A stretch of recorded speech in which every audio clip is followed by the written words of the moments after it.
que você diz? Então, eu comecei como jogador de futebol. Legal. Levava a parada a sério mesmo, entendeu? Levava a parada a sério. Meu pai me acompanhava para os clubes. Sempre gostei e era o que eu tinha como norte de vida. Só que ali entre os 14 e 15 anos, que é uma fase decisiva para a molecada que tem esse sonho profissional, que é quando você já tem que estar encaminhado ali Deus começou a me chamar para o ministério. E aí, com 16 anos, eu comecei a ter minhas primeiras oportunidades. Quando eu decidi, de fato, abandonar o futebol, eu lembro que o meu pai ficou até sem falar comigo dentro de casa. Meu Deus. Caramba. Porque era uma parada que ele vivia muito, que ele viveu muito comigo, desde 4 anos, me levando para os clubes, indo comigo, me acompanhando. Então, assim, quando eu decidi parar para viver o ministério, no começo foi bem desafiador. Depois ele aceitou de boa isso aí. E aí você vai passando pela... Você vai crescendo, às vezes nem tanto na estatura. Te entendo. Sabe como é que é? Entendo. Mas a idade ela vai passando e aí você chega naquele ponto que todo jovem tem que decidir. Pô, vou fazer que faculdade, vou fazer o quê? E aí, assim, o ministério não foi para mim, e como para muitas pessoas, claro, uma válvula de escape. Pô, nada deu certo, vou ser um pregador. Não, na verdade, todo ministério ele começa com uma renúncia, com você abrir mão de alguma coisa que faz sentido. E para mim foi assim, eu fiz prova para Marinha, passei, e aí eu falei assim, caramba, vou seguir. Deus fala comigo hoje, minha família não vai, é uma estabilidade. E eu naquilo, Deus, eu preciso de uma direção, fala comigo.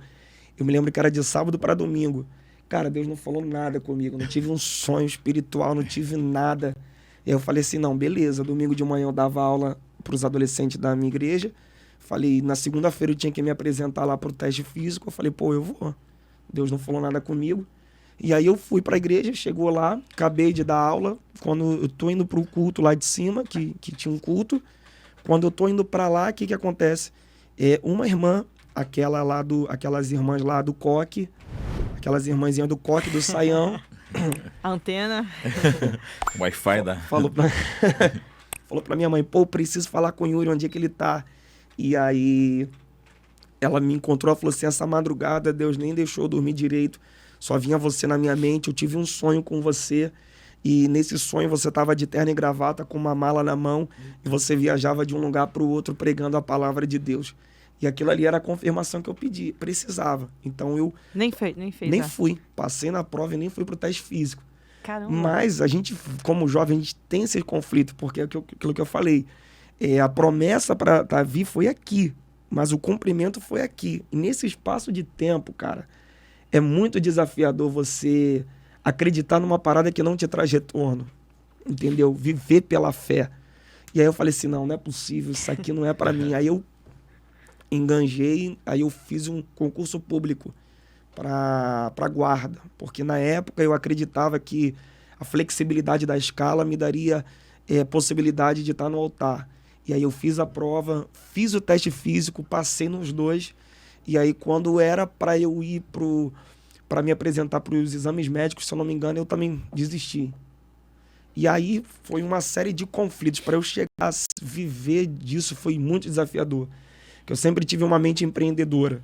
Então, assim, o ápice que eu falei assim, não, agora eu vou me dedicar à obra de Deus, foi quando eu tinha montado como que uma distribuidora de alimento, eu tinha meio que uma mini empresa, e aí, assim, tava dando muito certo, tava movimentando bem, tava prestes a comprar um caminhão para facilitar a parada, contratando gente, e aí, quando eu tava nesse processo aí, o que acontece?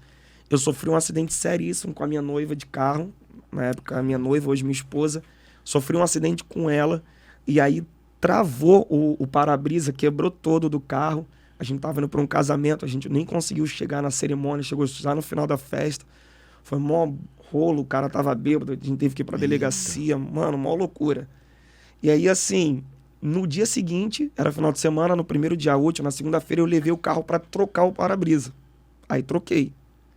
Só que nesse processo, eu não conseguia mais, eu já era líder de adolescente, tá na igreja, eu não conseguia mais me dedicar ao seminário, não conseguia mais fazer aquilo que eu tinha me prestado a fazer para a obra.